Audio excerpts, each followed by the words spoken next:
बच्चों, हम लोगों ने बर्नौलीज़ थ्योरम कर लिया है। अभी हम डिस्कस करेंगे बर्नौलीज़ थ्योरम की एप्लीकेशंस क्या क्या हैं।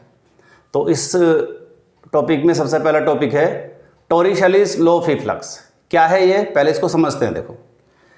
देखिए, मान लीजिए h डिस्टेंस ट्रैवल करने के बाद में कोई ऑब्जेक्ट को यहाँ से गिरा दो, फ्रीली फॉल करा दो, तो h डिस्टेंस ट्रैवल करने के बाद में उसकी वेलोसिटी मान लीजिए v है।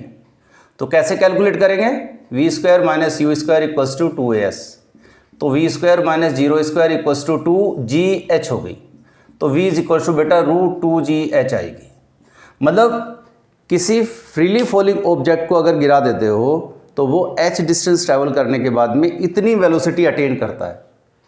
अगर हम पानी में ओपन सरफेस से h डिस्टेंस नीचे एक होल खोल देते हैं, इस होल को बोलेंगे ओरिफिस, तो यहाँ से जो पानी बाहर आएगा उसकी वेलोसिटी भी इतनी होगी जितनी इस फ्रीली फॉलिंग ऑब्जेक्ट की है। इसको हम टॉरिशेलिस लॉ बोलते हैं, लॉ ऑफ इफ्लक्स, क्योंकि यहाँ से जो पानी बाहर आता है उसको इफ्लक्स बोलते हैं। तो समझते हैं, देखो कैसे करेंगे इसको बच्चों। मान लीजिए h हाइट के नीचे हमने यहाँ पे होल खोला है।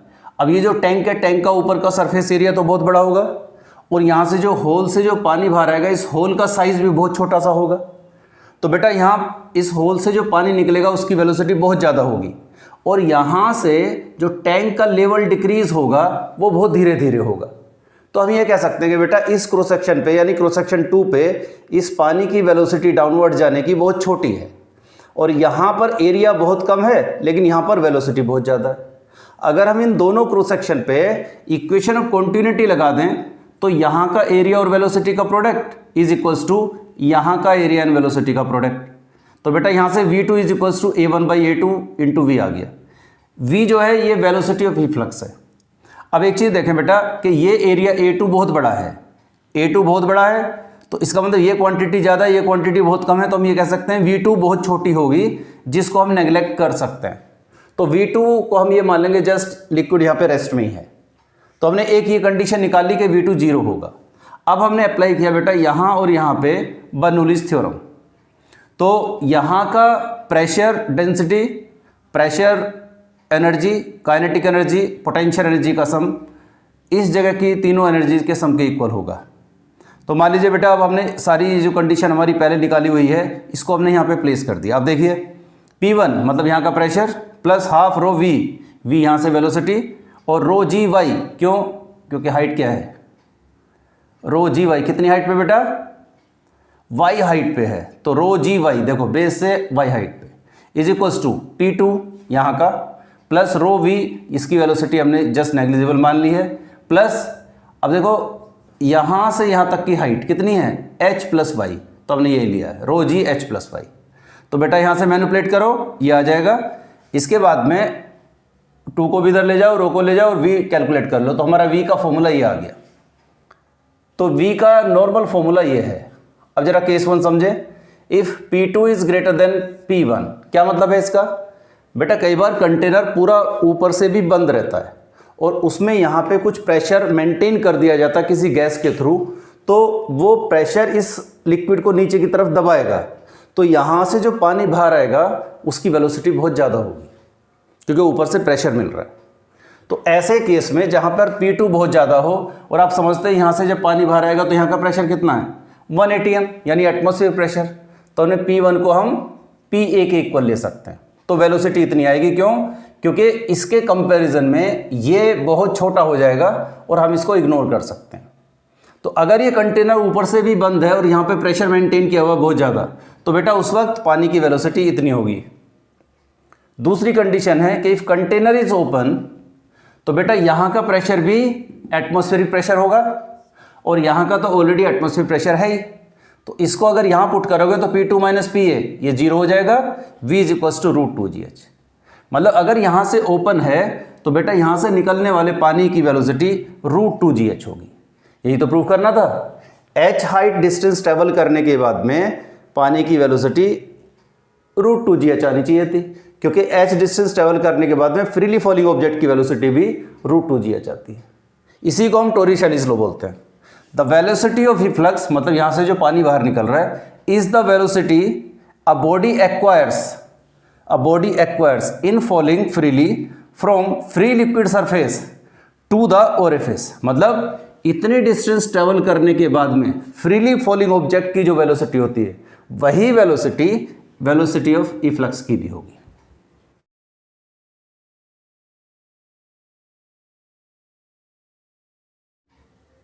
चलिए बच्चों, अब दूसरी एप्लीकेशन डिस्कस करते हैं बर्नौलीज थ्योरम की, दैट इज वेंचुरीमीटर। तो वेंचुरीमीटर क्या है actually? It is a device use to measure the rate of flow of liquid through a pipe. जैसे कहीं पे गैस फ्लो कर रही है, कहीं पे पानी फ्लो कर रहा है, तो बेटा कितना पानी उसमें से पर सेकंड फ्लो कर रहा है उसको हम मेजर करने के लिए वेंचुरीमीटर यूज करते हैं। तो जैसे मान लीजिए ये पाइप है ऐसा, और इसमें डिफरेंट क्रॉस सेक्शंस हैं। यहाँ पे ये पाइप मोटा है, फिर यहाँ पे पतला हो गया, फिर आगे जाके फिर मोटा हो गया। तो ऐसे पाइप में हम मेजर कर सकते हैं कि पानी का फ्लो कितना है, कितना वॉल्यूम पानी पर सेकंड फ्लो कर रहा है। तो जो जैसे गुजरात से गैस पाइपलाइन आ रही है तो उसमें कितनी गैस फ्लो कर रही है पर सेकंड, वो ऐसे ही मेजर करते हैं वेंचुरीमीटर वगैरह से ही। तो समझते हैं, देखो ये कैसे होगा बेटा। ये पाइप है जिसमें से लिक्विड या कोई भी फ्लूइड फ्लो कर रहा है, इसमें एक यू ट्यूब लगी होगी और इसमें भरा हुआ होगा मरकरी। ये जो ब्लू कलर में बनाया मैंने, ये मरकरी। अब जब यहाँ पे पानी फ्लो करेगा ऐसे बेटा, या कोई भी फ्लूइड फ्लो करेगा, तो आप देखें यहाँ का एरिया ज़्यादा है। एरिया ज़्यादा होने से क्या होगा बच्चों? और यहाँ का एरिया कम है। यहाँ का एरिया ज़्यादा है तो वेलोसिटी कम होगी, वेलोसिटी कम होगी तो प्रेशर यहाँ पे ज़्यादा होगा, तो ये नीचे की तरफ दबाएगा इसको। तो बेटा इस जगह पे लिक्विड यहाँ से नीचे की तरफ दबाएगा, और यहाँ पे वेलोसिटी कम है तो यहाँ का प्रेशर कम होगा, तो यहाँ से लिक्विड ऊपर उठ जाएगा। तो हमने देखा कि यहाँ पर लिक्विड के जो मतलब मरकरी का जो लेवल का डिफरेंस है वो H आ गया। तो इसका मतलब ये है कि यहाँ के और यहाँ के प्रेशर में डिफरेंस कितना है? H रो जी। रो किसका? मरकरी का। क्योंकि अगर प्रेशर का डिफरेंस ना होता तो फिर ये मरकरी का लेवल दोनों तरफ इक्वल होता। ठीक है, चलिए अब यहाँ पे इक्वेशन ऑफ कंटिन्यूटी लगाते हैं बेटा, इस सेक्शन पे और इस सेक्शन पे। तो यहाँ का एरिया इंटू वेलोसिटी का product is equals to area into velocity यहाँ का।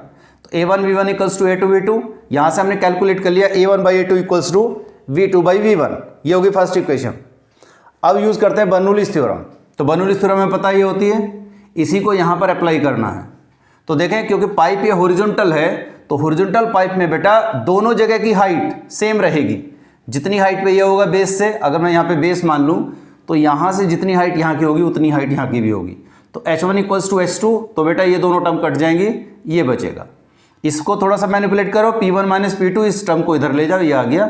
यहाँ से V1 कॉमन ले लो, तो V1 कॉमन लोगे तो बेटा इस तरह से डेवलप हो गया। अब बचा है V2/V1 का होल स्क्वायर है ये, लेकिन हमने फर्स्ट इक्वेशन से निकाला V2/V1 क्या है? A1/A2, तो ये हमने A1/A2 का होल स्क्वायर रख दिया एक तरह से। अब यहाँ पे कैलकुलेट करो कि इस पूरी टर्म को इधर ले आओ, V1 बचेगा। तो V1 हमारा आता है इस फॉर्मूले से, ये आ गया V1, मतलब इस जगह पे वेलोसिटी कितनी होगी हमने ये कैलकुलेट कर लिया। अब इसमें जो P1 माइनस P2 है, ये है यहाँ का और यहाँ का प्रेशर डिफरेंस। तो ये दोनों का प्रेशर डिफरेंस कहाँ रिफ्लेक्ट हो रहा है? इसमें H रो जी में। लेकिन रो एक इसकी मरकरी, क्योंकि हम ये H रो जी मरकरी का ले रहे हैं। तो बेटा P1 माइनस P2 की जगह हमने H रो एम मतलब मरकरी की डेंसिटी इंटू जी। तो बेटा ये वेलोसिटी आ गई। अब किसी भी सेक्शन से कितना लिक्विड फ्लो कर रहा है, एक्चुअली क्या होता है, Q फ्लो ऑफ लिक्विड जो होता है that is equals to volume per second होता है, वॉल्यूम पर सेकेंड।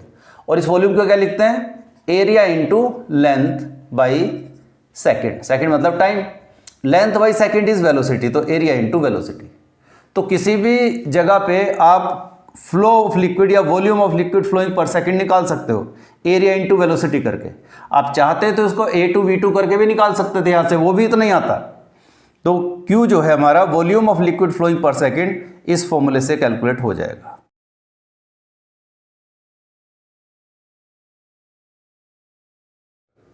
दो तीन छोटी छोटी एप्लीकेशंस हैं, आइए उनको समझते हैं। पहली जैसे एटोमाइजर है बेटा, एटोमाइजर समझते हो? स्प्रेयर जो होता है, एटोमाइजर। ये क्या है? जैसे एक ऐसे बैलून टाइप का सा लगा होगा और इसमें एक ऐसे पाइप टाइप का, और यूं में यहाँ पे एक इसमें इस तरह से कंटेनर लगा हुआ है। तो इसमें लिक्विड भरा होता है। जब आप इसको कंप्रेस करते हो, आप समझना, देखो दो प्रिंसिपल है हमारे पास इसको समझने के लिए। एक तो बेटा equation of continuity A1 = A2 V2। तो इसका मतलब ये है कि जहाँ पर एरिया ज़्यादा होगा, जहाँ एरिया ज़्यादा होगा वहाँ पर वेलोसिटी कम होगी। ये कंक्लूजन निकला हमारा इस इक्वेशन ऑफ कंटिन्यूटी से। अब अगर हम इस फॉर्म में देखें, बर्नौलीज़ थ्योरम की फॉर्म में, कि P1 V1 and then P2 + ½ ρ V2²। तो ये हॉरिजॉन्टल फ्लो के लिए है। एक्चुअली हॉरिजॉन्टल फ्लो में ही हमने H इधर का और H इधर का कैंसिल कर दिया है। ρg H जो है दोनों तरफ के कंपोनेंट इक्वल ले लिए और वो कैंसिल कर दिए। तो बेटा ऐसे केस में जब हॉरिजॉन्टली फ्लो है तो इस केस में हम क्या कह सकते हैं कि देखो जहाँ एरिया बढ़ा वहाँ वेलोसिटी कम हुई, और जहाँ पे वेलोसिटी कम हो जाएगी वहाँ पर प्रेशर बढ़ जाएगा, प्रेशर बढ़ जाएगा। तो आप इस लॉजिक को याद रखें, जहाँ एरिया ज़्यादा होगा वहाँ पर वेलोसिटी कम होगी, ये कंक्लूजन आया है इसके अनुसार, और जहाँ वेलोसिटी कम होगी वहाँ पे प्रेशर ज़्यादा होगा, ये कंक्लूजन आया इसके अनुसार। तो इन दोनों इक्वेशंस के थ्रू हम इस कंक्लूजन पे पहुँच सकते हैं। अब जरा इसी को हम यहाँ पे अप्लाई करेंगे। देखिए जैसे ही हम यहाँ पे कंप्रेस करते हैं तो बेटा यहाँ की जो एयर है हाई वेलोसिटी से इधर चलती है, तो यहाँ पे जब वेलोसिटी बढ़ गई तो वेलोसिटी बढ़ जाने से, देखो अगर वेलोसिटी बढ़ गई तो इसका मतलब है प्रेशर कम हो गया, और जब प्रेशर कम हो गया तो बेटा यहाँ का लिक्विड ऊपर की तरफ फ्लो करता है। जब ये लिक्विड ऊपर की तरफ फ्लो करता है तो यहाँ पे हाई वेलोसिटी से एयर इधर जा रही है, तो ये लिक्विड इस तरफ मूव करता है और बेटा यहाँ पे आके स्प्रे कर देता है। ऐसे जब इसको छोड़ते हो तो वेलोसिटी का फ्लो इस तरफ होता है, तो लिक्विड, क्योंकि वेलोसिटी अभी भी है तो फिर भी वेलोसिटी बढ़ जाने से प्रेशर फिर भी कम रहता है, तो लिक्विड और चढ़ता है और वो यहाँ के फिलअप हो जाता है। जैसे ही हम इसको दबाते हैं फिर से यहाँ से लिक्विड बाहर की तरफ चला जाता है। तो कुल मिला के हमारा ये जो एटोमाइजर है ये भी बर्नौलीज़ थ्योरम पे ही बेस्ड है। नेक्स्ट एप्लीकेशन है बेटा हमारा डायनामिक लिफ्ट। डायनामिक लिफ्ट आपने देखा हो एयरफॉयल का जो हम डिस्कस करते हैं, जो प्लेन की जो विंग्स होती हैं बेटा, तो विंग्स की कुछ इस तरह की शेप रहती है, ऐसी सी। तो जब एयर आती है तो एयर का फ्लो बच्चे ऐसा सा होगा,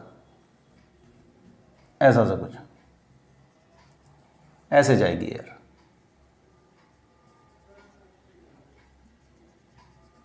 ये एयर का फ्लो है। अब जरा देखें, जो भी एयर यहां पे बिल्कुल यहाँ के हर पार्टिकल सेम वेलोसिटी, मान लीजिए ए पार्टिकल और यहाँ का बी पार्टिकल, ये दोनों सेम फेज में थे, मतलब सेम वेलोसिटी पे थे। जब ये एयरफॉल आगे चलेगी तो बेटा जैसे ही आगे निकलेगी ये पार्टिकल यहाँ पे पहुँचेगा और ये वाला पार्टिकल यहाँ पे पहुँचेगा।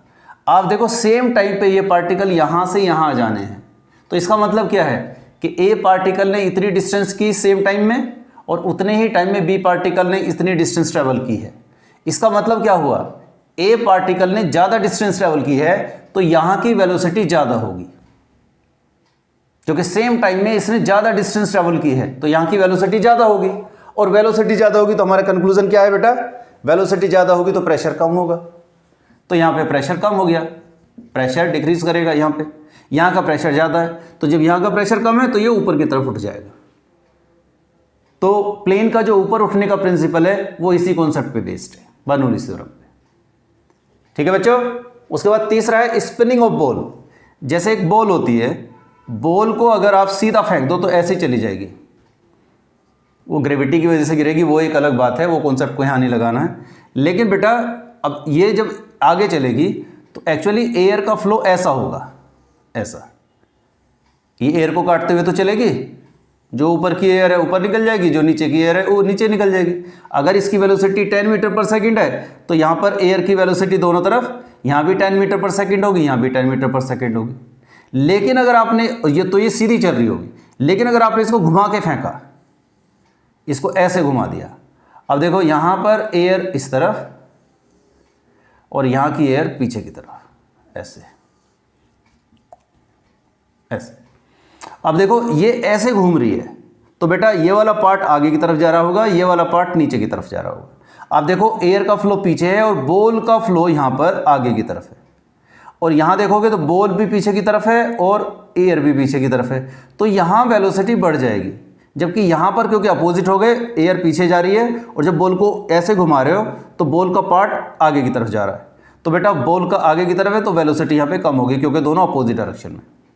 तो जब यहाँ पे वेलोसिटी कम हो गई तो यहाँ पे प्रेशर बढ़ गया, और यहाँ पे वेलोसिटी ज़्यादा है तो यहाँ पे प्रेशर कम हो गया। तो बेटा जब प्रेशर बढ़ गया तो उससे क्या होगा, यहाँ पे प्रेशर बढ़ गया, यहाँ पे प्रेशर कम हो गया, तो क्या होने वाला है, ये सीधी नहीं जाएगी, ऐसे नहीं जा पाएगी जैसे ये जा रही थी। जहाँ पे प्रेशर बढ़ा हुआ है वो उसको दूसरी तरफ को धक्का देगा, तो ये बॉल चलती चलती ऐसे मुड़ जाएगी। तो जितने भी स्पिनर्स हैं, भज्जी वगैरह, वो सारों का जो फ्लो है वो इसी तरह से बॉल को डेविएट करते हैं, घुमा के फेंकते हैं। घुमाने से क्या होता है, टप्पा खाते ही वो बॉल या इधर जाएगी। अब वो डिपेंड करता है उसने ऐसे घुमाया है या बॉल को ऐसे घुमाया है। क्लियर? तो एक ये प्रिंसिपल था बेटा। एक और होता है ब्लड प्रेशर वाला, भी एक एग्जांपल है जो बर्नौलीज थ्योरम पे बेस्ड है। जैसे आप समझिए, हार्ट से जो वेन्स और आर्टरीज होती हैं, तो आर्टरीज में जब ब्लड का फ्लो करता है, ब्लड फ्लो होता है, तो ब्लड इसमें फ्लो कर रहा है। नॉर्मली हम जब खाना उल्टा सीधा खा लेते हैं तो उससे क्या होता है कि हमारा आर्टरीज में फैट जमना शुरू हो जाता है। फैट जमता है बेटा। फैट जमने से क्या होता है, आर्टरी का जो डाया है वो कम हो जाता है। आर्टरी का डाया कम हो जाता है, इसका मतलब हमने क्या किया है, एरिया को डिक्रीज कर दिया बच्चे। जब एरिया को डिक्रीज कर दिया तो इसका मतलब है, अब यहां पे आ जाओ, एरिया को डिक्रीज कर दोगे तो इस इक्वेशन से वेलोसिटी क्या हो जाएगी, बढ़ जाएगी। तो उसके अनुसार प्रेशर क्या होगा, प्रेशर कम हो जाएगा। देखो वेलोसिटी कम है तो प्रेशर ज़्यादा है, वेलोसिटी ज़्यादा है तो प्रेशर कम हो जाएगा। तो इसके आर्टरीज के अंदर प्रेशर कम हो गया। जब प्रेशर कम हो गया, बाहर का प्रेशर ज़्यादा है ऑलरेडी, ज़्यादा मतलब जितना था उतना ही है, लेकिन अंदर का कम हो गया तो आर्टरी ऐसे पिचक जाएगी। पिचकेगी तो क्या होगा, इसका जो ओरिफिस है छोटा सा वो भी बंद हो जाएगा। और जब वो भी बंद हो जाएगा तो बेटा यहाँ हार्ट से जो ब्लड आ रहा था वो आना बंद हो गया, मतलब ब्लड ने काम करना बंद कर दिया, तुरंत अटैक आ जाएगा। कई बार आपने देखा हो फर्स्ट अटैक या सेकंड अटैक जब आता है तो नॉर्मली 3-4 सेकंड में आदमी फिर से उठ जाता है, मतलब ठीक हो जाता है। तो इसका मतलब क्या है कि जैसे ही अटैक आया, ये आर्टरी बंद हुई, तो उसके बाद में क्या होता है, ब्लड का फ्लो रुक गया तो हार्ट ने काम करना बंद कर दिया। और हार्ट जब रुक जाएगा तो इसका मतलब फ्लो रुक गया। फ्लो रुकते ही यहाँ से वेलोसिटी खत्म हो गई, और वेलोसिटी खत्म हो गई तो फिर से खुल जाता है। खुल गया तो फिर से यहाँ से छोटा सा होल टाइप का खुल गया, तो उससे फिर लिक्विड, फिर मतलब फ्लो, ब्लड फिर से निकलना शुरू हो जाता है और फिर नॉर्मल स्थिति में